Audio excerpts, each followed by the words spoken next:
caras que no había visto en otras ocasiones. Pero hermanos, en realidad yo me siento venir aquí, venir con amigos, con hermanos en Cristo, y nos damos un abrazo muy, muy cariñoso siempre. Hermanos, tengo el privilegio de compartir la palabra de Dios el día de hoy con ustedes. Nosotros acabamos nuestro servicio hace rato en Iglesia Bautista Dulce Refugio de Oakland. Entonces terminamos allá y nos venimos para acá con la promesa de que a ver qué hacemos después, pero no va a estar. No hay problema. No hay problema, sí. Hermanos, el mensaje que les traigo para hoy, hermanos, es un mensaje de recordatorio. ¿Qué es la iglesia? ¿Cuál es su función? ¿Y cuál es la misión de la iglesia? Cuando nosotros entendemos cuál es la función, la misión, la visión de la iglesia, hermanos, nosotros podemos caminar de diferente manera. Desgraciadamente, hermanos, hemos sido negligentes en estudiar qué es lo que tenemos que hacer. Y la razón por la que hemos sido negligentes, hermanos, es porque hay muchos hermanos en las iglesias que no leen la palabra. Desgraciadamente, hermanos, hay muchos hermanos en las iglesias que no leen la palabra. Y si usted no lee la palabra, déjeme decirle, hermano y hermana, que usted no va a saber cuál es el mensaje de nuestro Señor. Porque el mensaje está aquí. Si nos conformamos solamente con el mensaje que usted escucha los domingos, déjeme decirle que es demasiado poco. Su devocional debe de incluir Proverbios. Si usted lee Proverbios, el del día, hoy estamos a día 3, hoy lee usted Proverbios 3. De esta manera, mañana es día 4, con Proverbios se completa lo de un mes. Y si usted lee Proverbios del día, si por alguna razón la otra semana, el miércoles, se le olvidó y el jueves checa y es 11 o 12, el día que sea, lee sus Proverbios, usted va a leer el libro de Proverbios 12 veces durante un año. Acuérdense que el libro de Proverbios lo escribe Salomón para su hijo, cuando en Primera de Reyes, cuando Jehová le dice en sueño, le dice a Salomón que le pidiera lo que quisiera, y él dice: puesto que no me has pedido que destruya a tus enemigos o que te dé riquezas, dice, te voy a dar sabiduría y entendimiento. Sabiduría y entendimiento, dice la palabra. Y entonces Salomón escribe 3 libros, que es uno en su edad joven, Cantar de los Cantares; uno en su edad adulta mediana, que es Proverbios; y uno en su edad anciana, cuando es Cantar de los Cantares, cuando él se da cuenta que todo es vanidad. Eclesiastés, ¿qué dije? Cantar de los Cantares, Proverbios, Cantar de los Cantares, en su edad adulta media, y cuando es anciano, Eclesiastés, que es cuando él reconoce que todo es vanidad. Entonces, hermanos, si Dios dejó escrito ahí que no iba a haber un hombre ni más rico ni más sabio que él, hermanos, yo creo que vale la pena leer Proverbios cada día, ¿no? Amén. Lo necesitamos para nuestro matrimonio, para criar a nuestros hijos, para comportarnos en el trabajo, comportarnos en el matrimonio, la santidad que es necesaria, hermanos. Todo esto, eso debe de ser. Después, su devocional debe incluir también Romanos, que es doctrina. Romanos es doctrina, es el libro de doctrina de toda la Biblia, hermanos. Romanos no se escribe, no se lee de una manera rápida. Romanos se va al pasito. Lee usted un renglón, si no le entiende se regresa.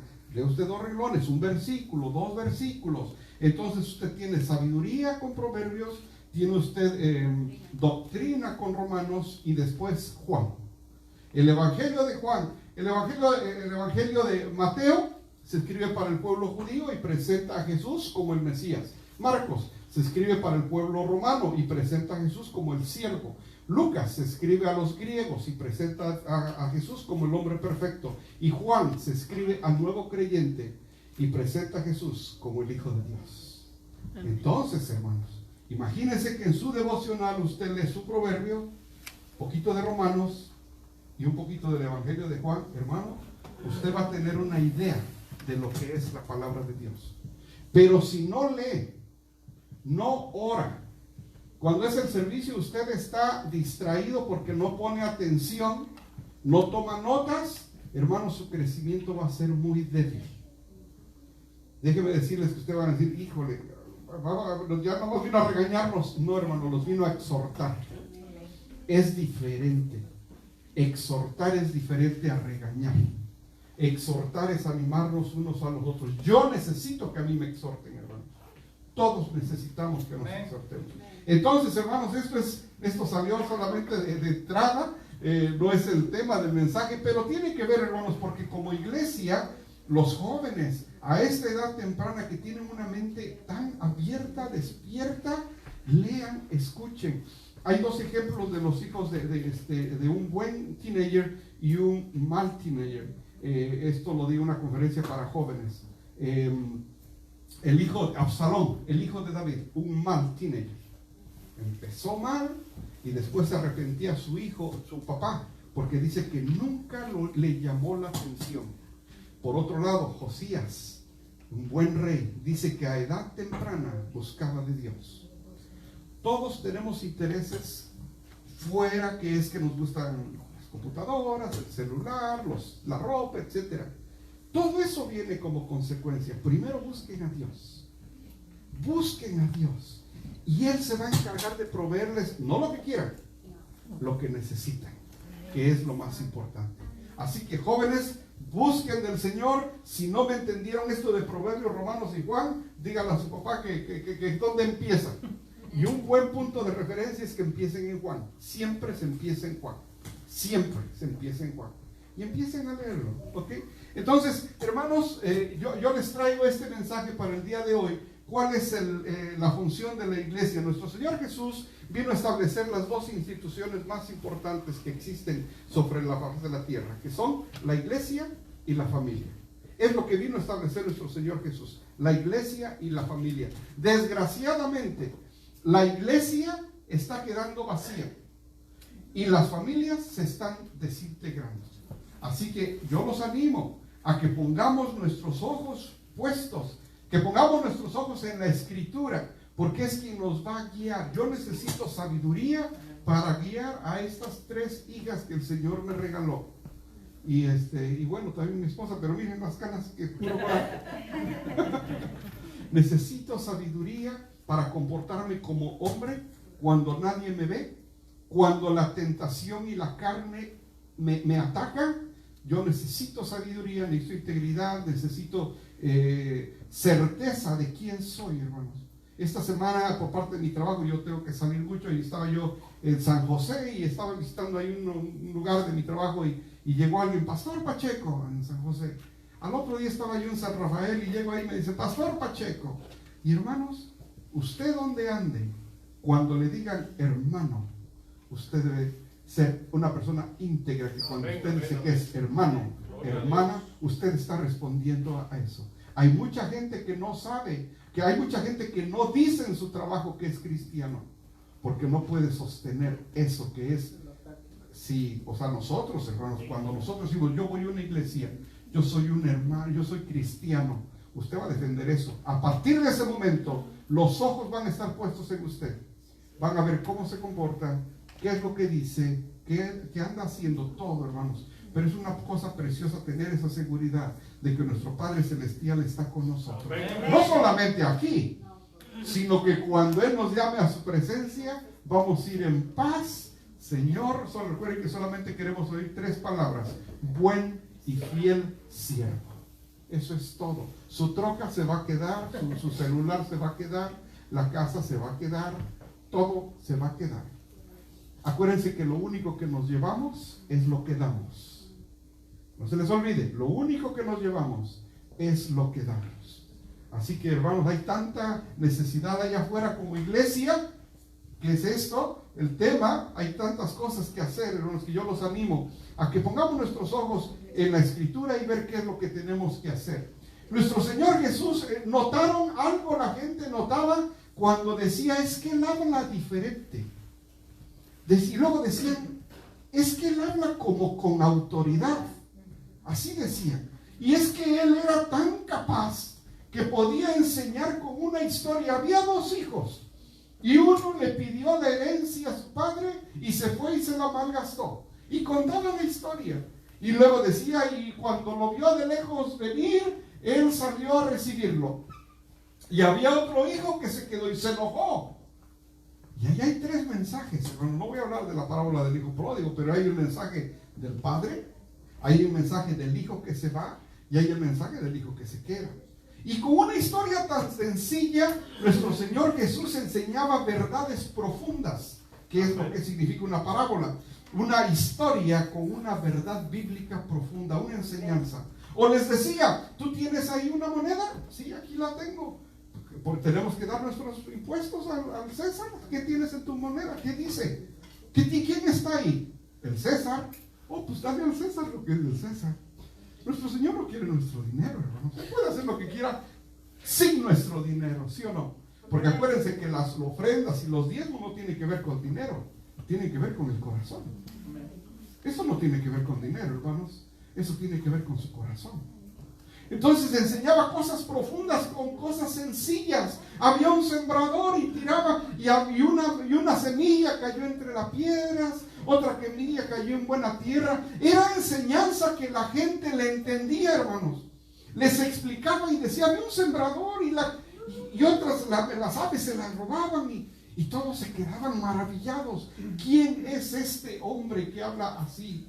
Así que, hermanos, los animo a que puestos de pie, vamos a orar con la escritura para este día que está en 1 Corintios, capítulo 4, del 1 al 5, y vamos a entender, hermanos, qué es la iglesia.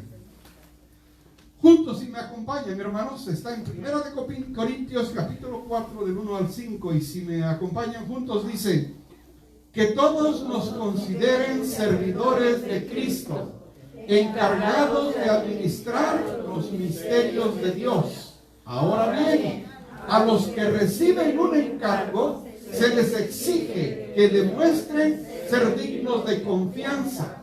Por mi parte, muy poco me preocupa que me juzguen ustedes o cualquier tribunal humano. Es más, ni siquiera me juzgo a mí mismo, porque aunque la conciencia no me recuerde, no por eso quedo absuelto. El que me juzga es el Señor. Por lo tanto, no juzguen nada antes de tiempo. Esperen hasta que venga el Señor. Él sacará a la luz lo que está oculto en la oscuridad y pondrá al descubierto las intenciones de cada corazón. Entonces cada uno recibirá de Dios la alabanza que le corresponda. Vamos a orar. Señor y Padre nuestro, tu palabra es clave, Señor, y aquí nos dice que aun cuando nuestra conciencia no nos remuerda, al final, Señor, quien juzga eres tú, Señor. ¿Cuántas veces hemos sido duros para criticar al prójimo y condescendientes con nosotros mismos?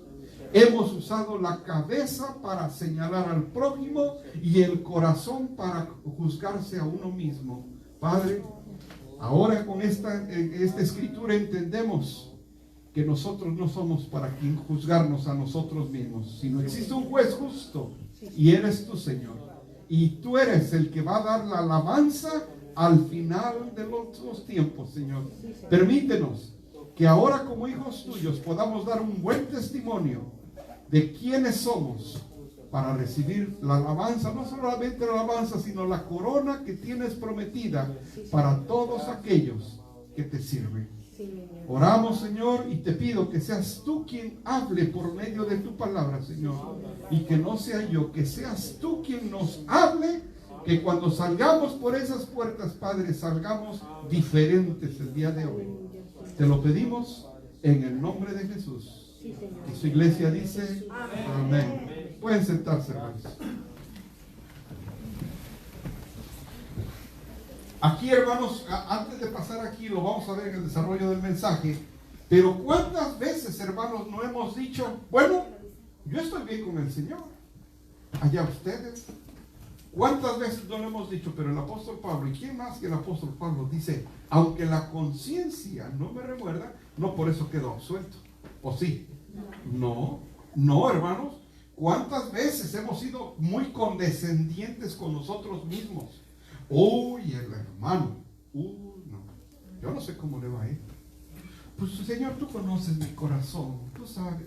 Fíjense, hermanos, duros para señalar al prójimo y condescendientes con nosotros mismos. No, hermanos, es al revés. Cuando usted se vea a sí mismo, use la cabeza. Y cuando vea a su prójimo, use el corazón.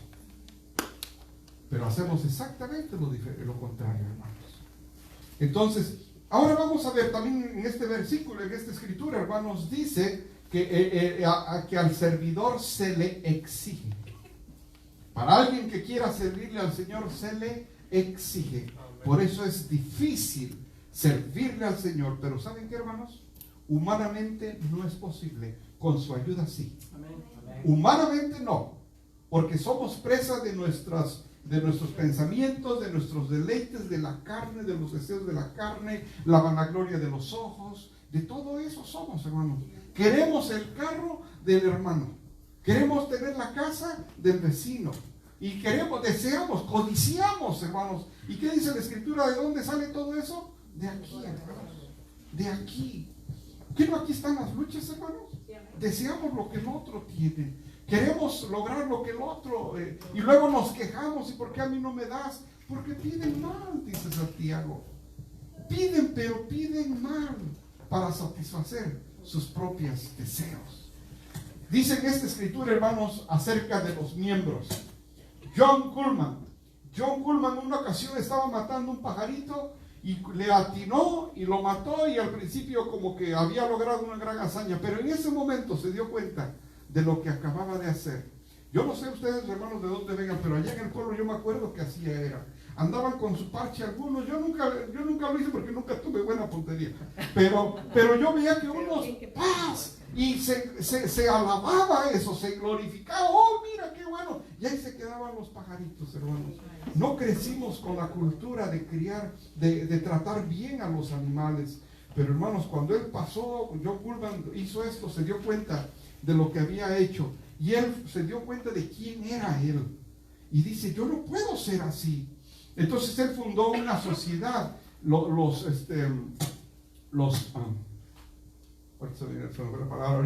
Pero esta sociedad, hermanos, que se puso en contra de la esclavitud. Los Quakers, la sociedad de los Quakers, los cuaqueros, sí, ellos fueron la sociedad que se opuso al esclavismo aquí en Estados Unidos. Y él dijo esta frase, dice, decir que amamos a Dios como invisible y al mismo tiempo ejercer crueldad hacia la criatura más pequeña que se mueve por su vida o por vida derivada de él, era una contradicción en sí misma. ¿Cómo puedo decir que amo a Dios y trato con desprecio a mi esposa? ¿Cómo puedo decir que amo a Dios y trato con desprecio a mi vecino? En alguna ocasión Mohamed Ali dijo que él no podía confiar de un amigo que tratara mal a un mesero. Dice, porque si yo estuviera en la misma posición, me trataría igual. Yo no puedo creer, hermanos, que alguno de nosotros trate con desprecio a alguien que está pidiendo trabajo solo porque usted tiene y él no. ¿No se acuerda cómo vino aquí, hermano? Amén. ¿Qué traía puesto, hermano? Pantalón, camisa, un suétercito, y nos venimos a este país. Muchos de nosotros nos regresaron de la montaña y volvimos a intentar. Réstele lo que traía ese día y cheque cuánto le ha dado el Señor. ¿Cómo le ha ido, hermano? Y ahora, hermano, ¿por qué tratar mal al que no tiene? ¿Por qué tratar mal al que está en otro nivel, hermano? Él se dio cuenta de eso y fue un movimiento que cambió todo el país. Pero eso empieza hasta que uno se ve. Hay una frase que dice, cuando uno ve hacia afuera, uno sueña. Y cuando uno ve hacia adentro, uno despierta. When you look outside, you dream. When you look inside, you awake. Cuando uno ve hacia afuera, uno sueña. Pero hasta que no nos vemos hacia adentro y reconocemos quiénes somos, es cuando uno en realidad empieza a crecer. Amén. Es importante, hermanos. ¿Y saben cuál es la mejor manera de saber quién es usted? Esto es un espejo. Amén, que aleluya. cuando uno lo abre, ahí dice quién soy. Amén. Por eso es que muchos no la abren. O muchos quisieran quitarle esta hojita donde dice ama a tu esposa. Antes de que lo vean, le voy a quitar ese pedacito. No exasperes a tus hijos. Otro pedacito. Y vamos quitándole pedacitos a la Biblia. Y después queremos hablar de una Biblia que no es esta. Y acuérdense, hermanos, que nosotros como cristianos no necesitamos más evidencia que la palabra escrita. Aleluya. No necesitamos más, hermanos. Ni muestras, ni movimientos, ni cosa extraña, nada. Porque todo está revelado aquí, hermano. Usted no necesita nada más que esto para creer en Jesús, el Hijo de Dios. Si usted anda buscando algo más afuera de esto, usted está en una mala teología. Porque todo quedó escrito. Cuando nosotros, cuando él se da cuenta, hermanos, de quién era. Ahora la pregunta sería, ¿cuáles son las características de un líder cristiano? Dice en 1 Corintios, el versículo que acabamos de leer, los líderes de servicio cristiano son fieles administradores. Ahora bien, a los que reciben un encargo, ¿qué dice? Se les exige. No es opcional, hermanos. ¿Quiere usted servir al Señor? Tiene que ser un hombre íntegro. ¿Cuesta? Sí. ¿Qué tanto? Todo. Pero ¿saben qué, hermanos? Vale la pena. 16 años yo fui un alcohólico. ¿Y saben qué, hermanos? Seguir al Señor vale la pena. Amén. Vale la pena. La integridad que pide el Señor vale la pena. Porque desde que yo sirvo a mi Señor, no falta nada en el refrigerador. Seguimos viviendo en el mismo lugar de hace muchos años, no importa, pero somos felices. Sí me hacen enojar, pero como quiera lo pasamos. Pero hermanos, todos tenemos problemas. Pero hay una paz preciosa cuando uno sigue al Señor. Cuando uno sirve al Señor, uno duerme tranquilo. Ya no existen esos miedos de antes. Dicen Proverbios que el necio huye aunque nadie lo persigue. Y así es uno cuando anda uno en el camino equivocado, hermano. Se espanta uno, me van a preguntar, me van a decir, ¿qué voy a decir? ¿Qué voy a contestar? Hermano, cuando uno camina en el Señor, uno camina en paz. Un fiel administrador, hermanos, que dice, se les exige que demuestren ser dignos de confianza. Y aquí viene esta parte, dice, por mi parte muy poco me preocupa que me juzguen ustedes o cualquier tribunal humano. Fíjense, eso no quiere decir que está menospreciando a los demás. Lo único que está diciendo es que, ¿qué tal si me están adulando? A mí no me sirve lo que ustedes me están juzgando. Lo que él diga de mí, eso es lo que me importa. Porque muchas veces puede ser adulación, ¿sí o no, hermano? Y ya con eso uno va a creer, oh, qué bonito, me dicen todos que soy buena gente, que soy... ¿Te estás basando en lo que la gente te dice? Los que hoy te saludan, mañana son los que te están señalando. Lo hemos visto en la vida, ¿sí o no, hermanos? Sí, Lo hemos visto. Por eso dice, no crean que me interesa mucho lo que ustedes me estén diciendo.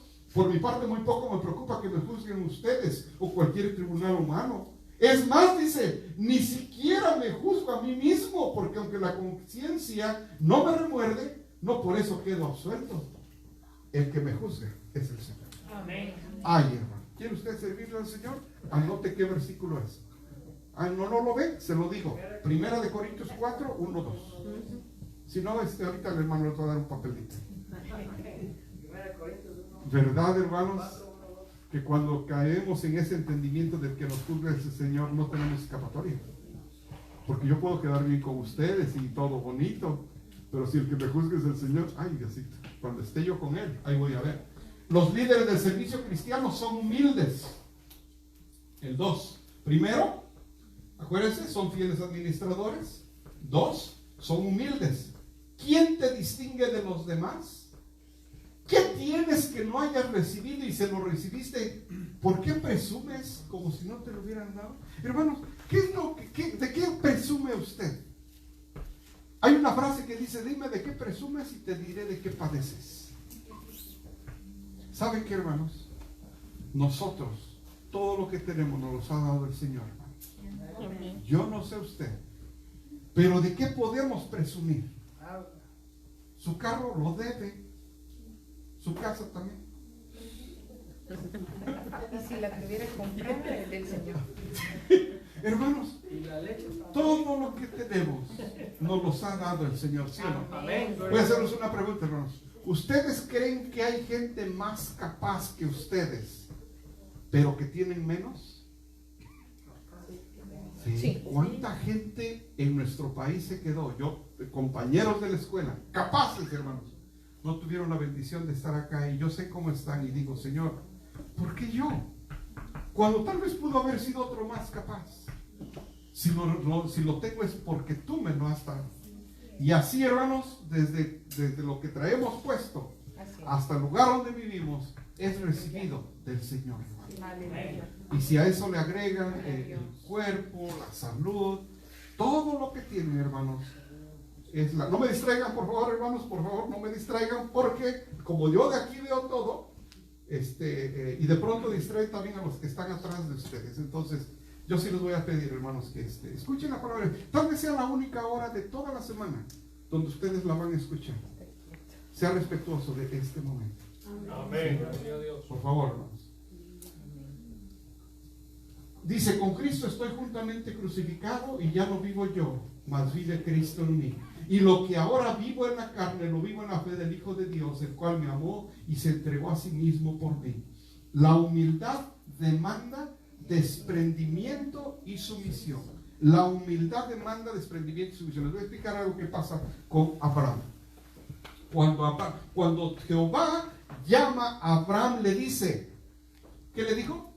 Deja. ¿Verdad? ¿Cuál fue la palabra que utiliza?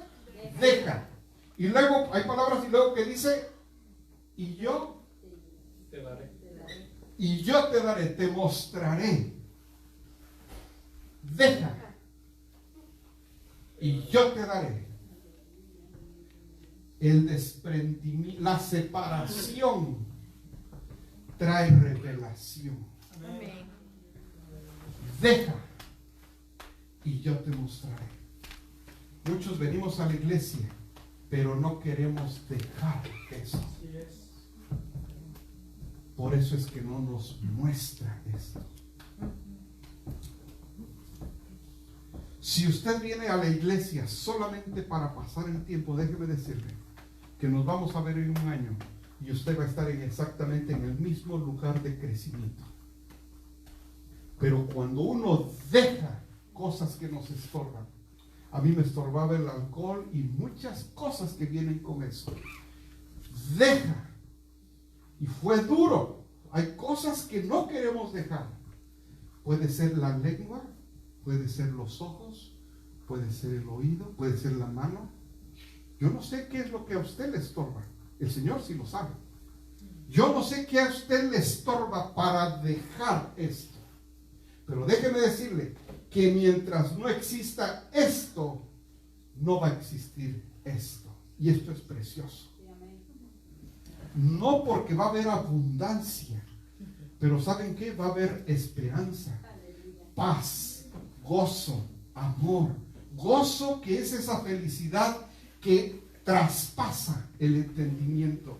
Eso, hermanos, eso se encuentra aquí. Pero tiene primero que haber esto. Deja y yo te mostraré. No se lo puedo expresar de otra manera, hermanos, pero para mí es muy claro. Hermanos, yo los animo. No sé qué tenga que dejar, pero es necesario para que haya una revelación. La humildad demanda desprendimiento y después viene un caminar, hermanos, de mucha sumisión, de mucho respeto ante lo que es nuestro Señor. Tercero, los líderes de servicio cristiano son ejemplo. Ejemplo. Una hija dice de su papá: yo quiero conocer a alguien que me quiera como mi papá. El hijo dice: yo quiero ser como mi papá. El hombre tiene que ver la mujer tiene que sentir. Y eso aplica, joven, niña, jovencita, adulta. La mujer, por eso la palabra cuando habla del matrimonio, es como tratarla, amarla, y ellas como respetarla, ¿verdad? Entonces, hermanos, cuando esto pasa, nosotros tenemos que ser un ejemplo. Un ejemplo, primero en nuestra casa, que es nuestro primer ministerio. Y déjenme decirle, hermanos, que soy primero en reconocer que he fallado ahí, que necesito del Señor. Hay veces, hermanos, está pasando una actividad en la casa y me doy cuenta que lo primero que sale de mi boca es un recuerdo de una infancia difícil. Querer regañar como a mí me regañaban porque a mí me hirió. Y yo lo que quiero hacer en ese momento es que duela. Y me doy cuenta que sigo siendo carne, hermanos. Sí. Y ahí voy de regreso a mi cuartito y digo, Señor, perdóname. No pasé el examen de hoy. ¿Cuántas veces, hermanos? ¿Se acuerdan, hermanos? Esos regañones que nos daban y esas palabras hirientes. Sí. Algunas se pueden decir acá, otras no. Pero de pronto nos arrancan lágrimas de esa infancia, de esa... ¿Sí saben de lo que estoy hablando, hermano? Sí. ¿Sí? Y cuando estamos enojados, ¿qué es lo que hacemos? Exactamente lo mismo. Y saben que, hermanos, ahí nos damos cuenta de que somos cristianos en construcción todavía, donde no hemos pasado el test de hoy. Por eso, hermanos, necesitamos de orar, necesitamos de leer la palabra, porque probablemente muchos de nosotros hoy cometimos un error que pensábamos que ya no íbamos a cometer, hermanos. Pero debemos de ser un ejemplo, hermanos. Eso es el hombre. Ahora, ¿qué pasa con la iglesia? ¿Cuál es su función? La unidad. En 1 Corintios capítulo 12 dice, ahora bien, hay diversos dones, pero un mismo espíritu. Hay diversas maneras de servir, pero un mismo Señor. Hay diversas funciones, pero es un mismo Dios el que hace todas las cosas en todos. Tan bonito, hermanos, es ver que somos tan diferentes. Tan diferentes. Vemos que hay hermanos que son serios, alegres, activos, hermanas lo mismo, activas, serias, etc. Y hermanos, la puerta de la iglesia está abierta. Y debemos nosotros de estar abiertos a mostrar ese amor con el prójimo que llega. Solamente Él quiere escuchar la palabra de Dios. Cuando nuestro Señor Jesús primero llama a 2 hermanos, ¿ya? Y luego llama a otros 2 hermanos, 4. ¿Quién fue el quinto que llamó? Mateo. ¿Y qué era? Recaudador de impuestos. Los recaudadores de impuestos, hermanos, tenían tres consecuencias por ser recaudadores de impuestos. Primero, no podían entrar en la sinagoga. Segundo, se les consideraba traidores a su pueblo, porque recogían los impuestos del gobierno opresor para ellos. Y tercero, no podían tener ningún ministerio, nunca. Cuando Jesús, al propósito, primero lleva a 2 hermanos, peleándonos, pero como quiera ahí andamos entre hermanos, ¿sí o no? Ahí andamos comiendo y ahí vamos, nos enojamos con los hermanos, pero ahí andamos toda la vida con los hermanos. Pero cuando le llevan a Mateo, yo no sé qué cara puso Pedro. Pedro era de arranques, hermano. Ya imagino cuando vio a Mateo, ¿y qué? ¿Y este qué? No, pues también se va a comer con nosotros. Va a comer. ¿Mateo? El que me está cobrando allá en el... Ajá. Y sírvele. ¿A Mateo? No, pues que el hermano Sergio, que el hermano Pablito, yo no, pastor, usted hable, ya ve cómo es él. Nos ponemos igual. Atiende a la hermana. No, yo a la hermana no. A todos, a quien sea, hermano, pero que Dios me perdone, pero con ella, es más, y hasta le hacen el pie así. Hermanos. Y aquí empezamos a verle, a cada quien ya le vemos un defecto. Y usted ya me encontró como 4, ¿verdad? Pues déjeme decirle que yo también. Hermanos, pero de pronto, si no entendemos qué es la iglesia, al rato somos selectivos. Con ellos sí me llevo, pero con ellos como que no mucho. Como si fuera aquí, ¿qué equipos de fútbol o qué? Partidos políticos o qué. No, hermanos.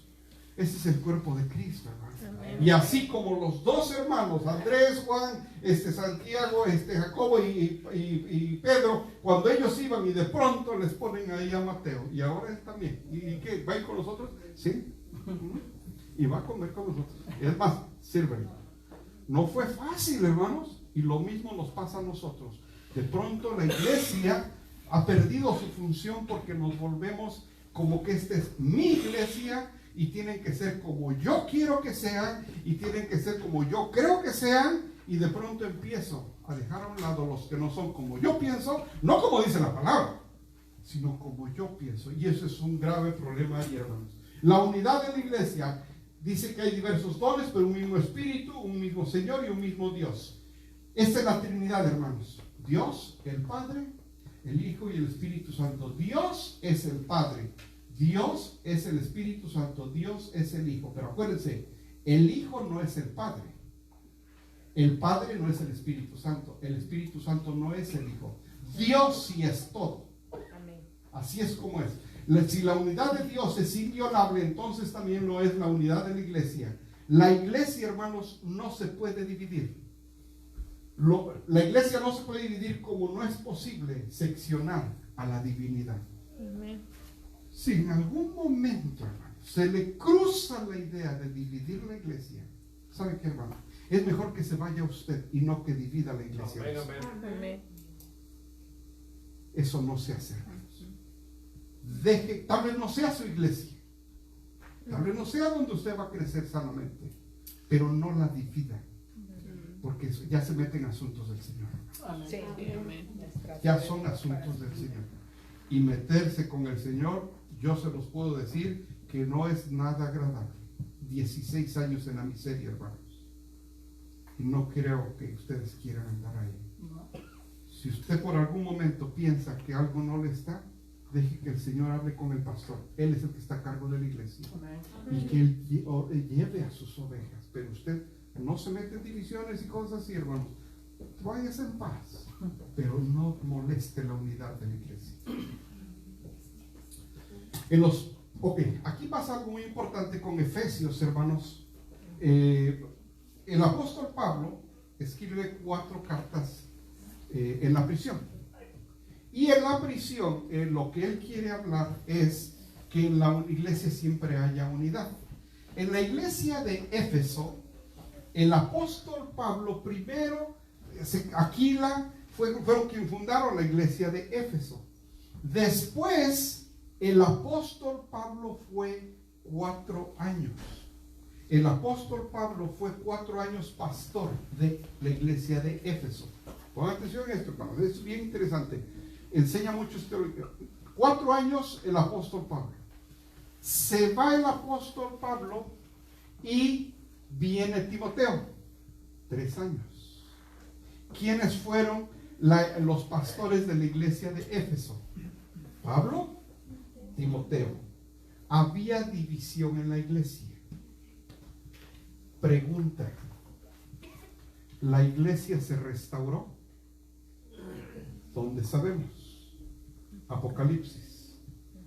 Cuando habla a las iglesias, le dice: Éfeso, tengo algo contra ti. Perdiste, has dejado tu primer amor. ¿Fue culpa de los pastores? No. Tuvo a Pablo y a Timoteo.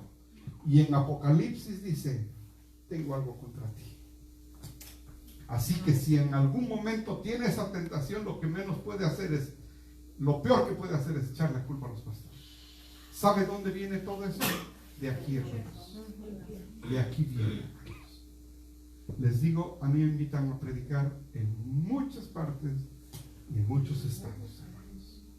Y este es el mensaje que llevo siempre, hermanos. Si tiene esa tentación, primero obsérvese a usted antes de que empiece a señalar. Y a ver cómo está usted, hermanos.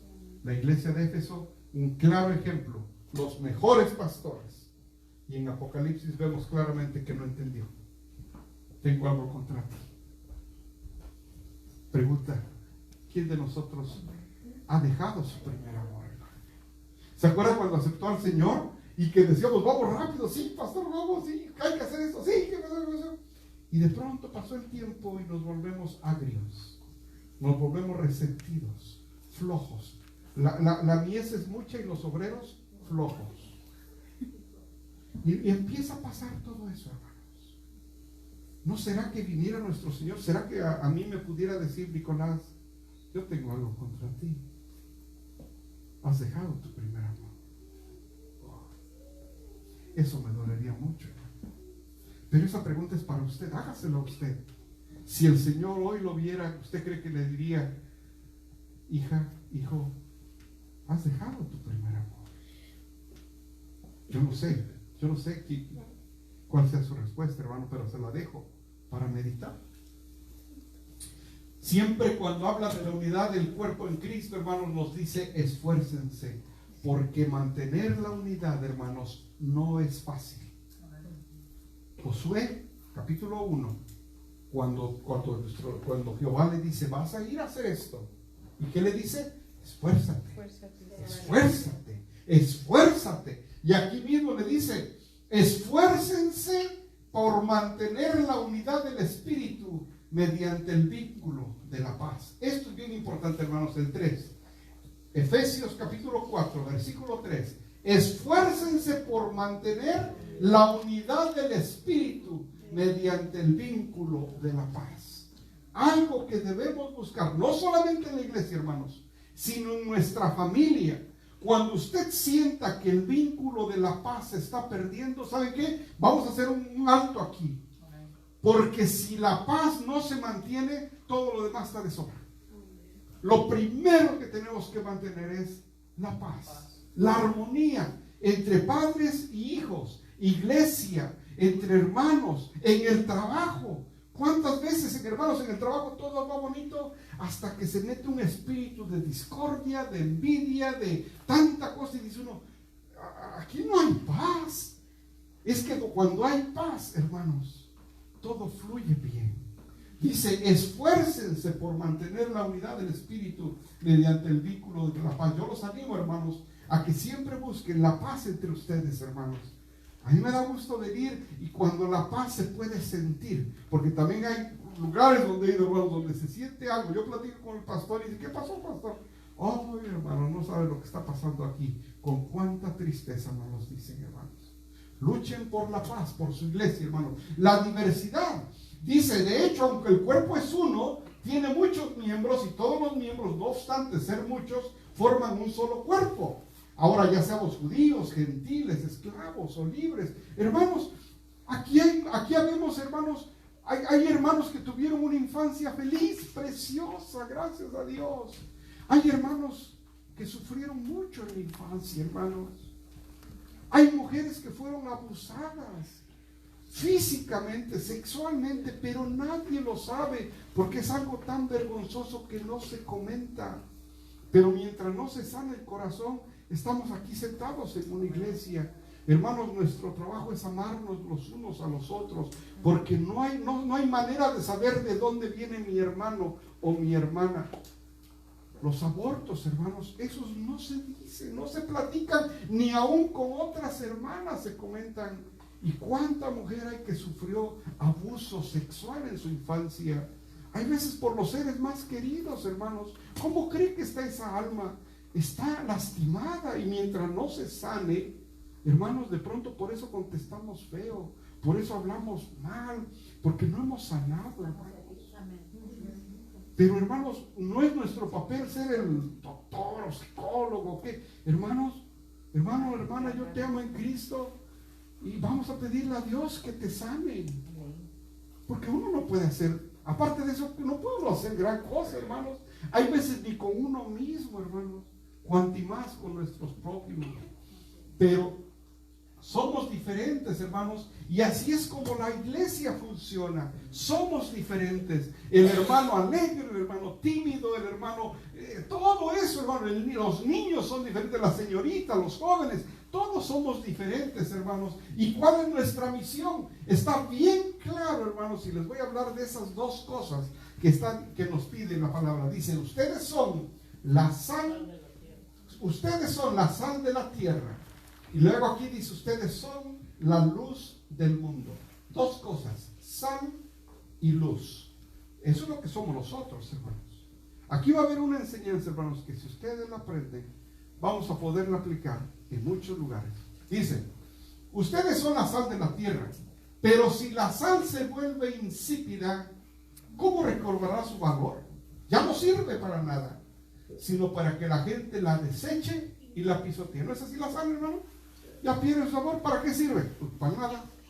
Y por cierto, si ahí tienen saleros, ahí comienzan, ya tienen, hermano, compren uno, cuesta $2 ahí en la licencia, hermano. La sal, hermanos, cuando está completa, es cuando sirve, cuando no, ya no. Por eso tenemos que cuidar de que nuestro corazón no se amargue, hermanos. No, hermanos. Tenemos que mantenernos en esa gozo y armonía con el Señor, porque si no al rato no vamos a servir ni para que esté en la puerta, pues. Va a correr a todos, hermanos. Entonces, ustedes son no solamente la luz del mundo. Una ciudad en lo alto de una colina no se puede esconder, ni se enciende una lámpara para cubrirla en un cajón, con un cajón. Por el contrario, se pone la repisa para que alumbre a todos los que están en la casa. Hagan brillar su luz delante de todos, para que ellos puedan ver las buenas obras de ustedes y alaben al Padre que está en el cielo. Vamos a ver, la sal y la luz. La sal es lo que se llama influencia. Cuando en una comida usted le pone sal y cambia. Sal y cambia el sabor. Es esa influencia donde dice, oh, vamos a platicar con el hermano. Cuando él habla, yo quiero hablar con él. O cuando dice, yo quiero ir a hablar con mi vecino. No sé, cuando algo. Hermanos, si usted tiene en su trabajo a alguien que le dice, ¿sabe qué? Quiero comentarle algo. Esa es buena señal, hermanos. Porque han visto algo diferente en usted. Saben que al ir a platicar con usted van a conseguir algo bueno. Pero si usted en su trabajo dice, no, ni falles, ni la saludes. No, hermano, nosotros somos llamados a hacer la influencia en el mundo. La influencia es esa sal que se le pone y cambia el sabor. Cambia el sabor de las cosas. Es la influencia. Y la luz es el testimonio. Esa luz que aunque usted no hable, impacta. En su trabajo, aunque usted no hable con nadie, pero lo observan. Él cuando come, ora. Sí, ora, ¿verdad, hermano? Amén. Ok. Él cuando hace esto, ella, la sal es la influencia. Eso que cambia cuando usted está presente. Y el testimonio es esa luz que aunque usted no hable, lo nota. La influencia. Persona con poder o autoridad con cuya intervención se puede obtener una ventaja, favor o beneficio. Voy a hablar con la hermana. Voy a hablar con el hermano. Porque cuando yo platico con él, algo bueno pasa. Voy a decirle a la hermana que ore por mí. Porque cuando ora por mí, yo siento algo diferente. Todo eso es la influencia, hermanos. Es lo que estamos llamados a hacer. La sal viene del latín salarium. ¿Sabían ustedes, hermanos, que con sal se les pagaba a los romanos, a los soldados romanos? La sal era algo tan precioso, hermanos, tan valioso, que se utilizaba como una moneda. Y ahorita vamos a ver escritura donde dice eso, hermanos. Pero la sal es algo valioso. Su influencia, hermanos, no tiene precio. Ustedes, hermanos, donde anden, deben de dejar huella, de tal manera que la gente diga, me impacta cómo es él, me gusta cómo es ella, yo veo cómo va con sus hijos, yo veo cómo hace esto. Esa influencia, hermanos, es de mucho valor. Fíjense, en Segunda de Reyes, Eliseo usó la sal para purificar el agua de Jericó. Segunda de Reyes, capítulo 2, del 19 al 22. Luego, los habitantes de la ciudad le dijeron a Eliseo, Señor, como usted puede ver, nuestra ciudad está bien ubicada, pero el agua es mala, y por eso la tierra ha quedado estéril. ¿Qué les dijo Eliseo? tráigame una vasija nueva y échenle sal. Les ordenó Eliseo. Cuando se la entregaron, Eliseo fue al manantial y arrojando allí la sal exclamó: así dice el Señor, yo purifico esta agua para que nunca más cause muerte ni esterilidad. A partir de este momento y hasta el día de hoy, el agua quedó purificada según la palabra de Eliseo. Aleluya. La sal, hermanos, la influencia es para purificar. Pero usted no puede tener influencia cuando usted no hace lo que usted predica. Usted es el primero que tiene que demostrar que está haciendo lo que usted está pidiendo. No les puede pedir a sus hijos que limpien el cuarto cuando usted es el primero que avienta las botas. Uno tiene que empezar, y la influencia purifica. La influencia purifica, hermanos. Eso pasó con Eliseo. Números. La sal sirvió para establecer pactos.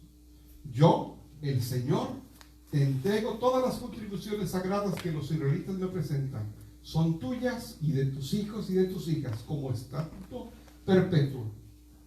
Este es un pacto perpetuo sellado en mi presencia con sal. La influencia sirve para hacer pactos. Yo hice uno hasta que la muerte nos separe. Y mi testimonio, lo que yo hago, hermanos, sirve como un pacto. Y mi esposa sabe si estoy cumpliendo con el pacto o ya se me olvidó.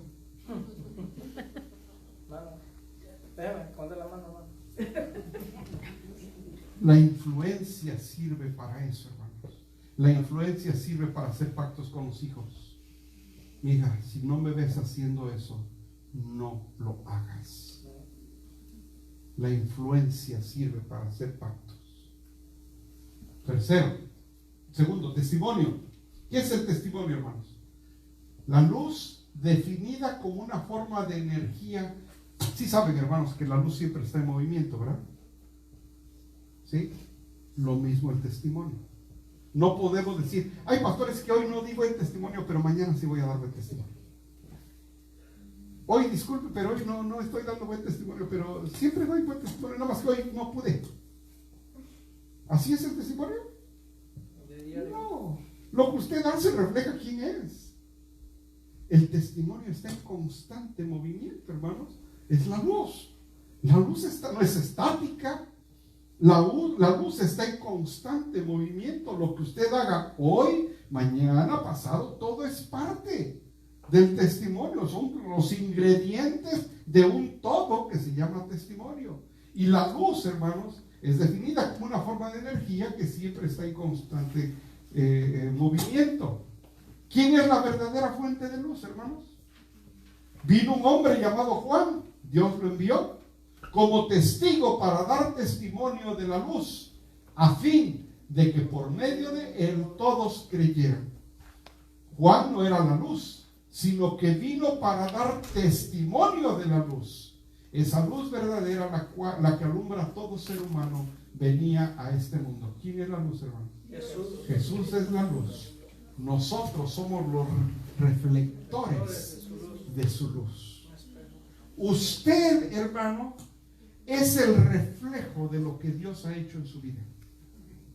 Cómo trata a las personas, cómo trata a su esposa, cómo trata a sus hijos, cómo se desarrolla en su trabajo.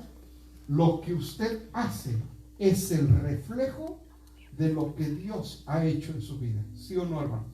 Amén. ¿Sí? Yo no puedo decir que Dios me ha cambiado y sigo haciendo lo mismo.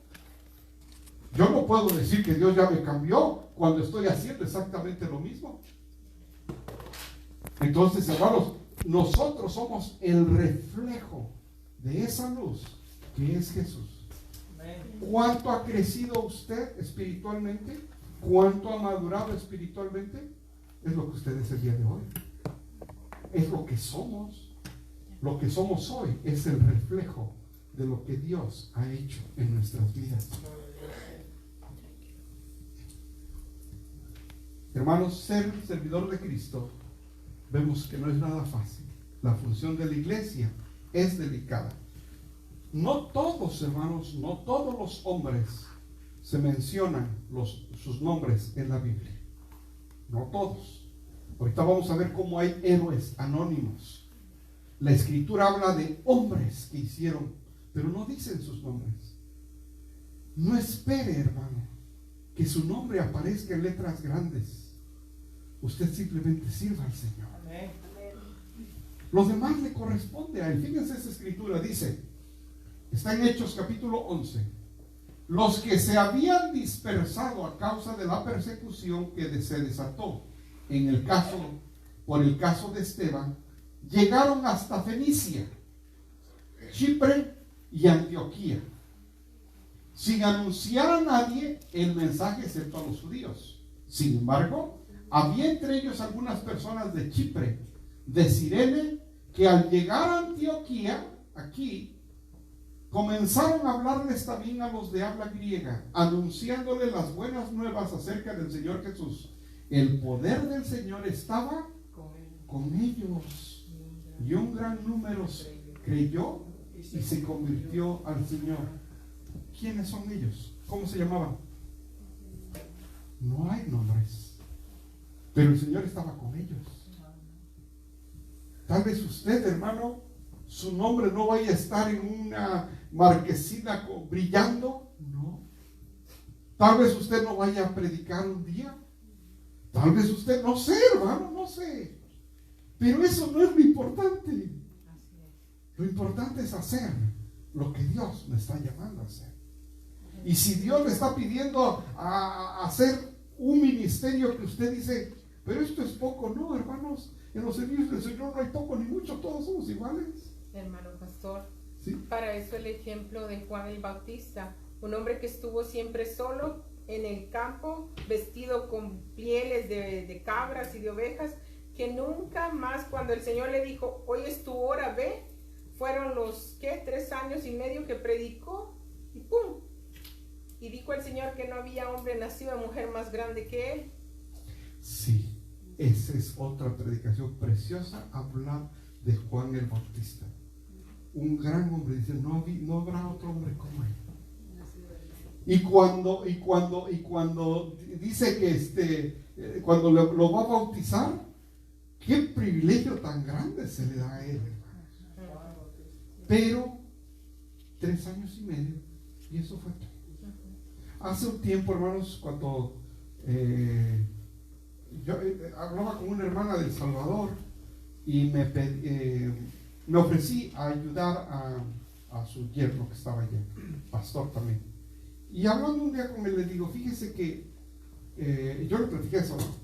A mí me hubiera gustado servir al Señor desde muchos años antes, le dije así.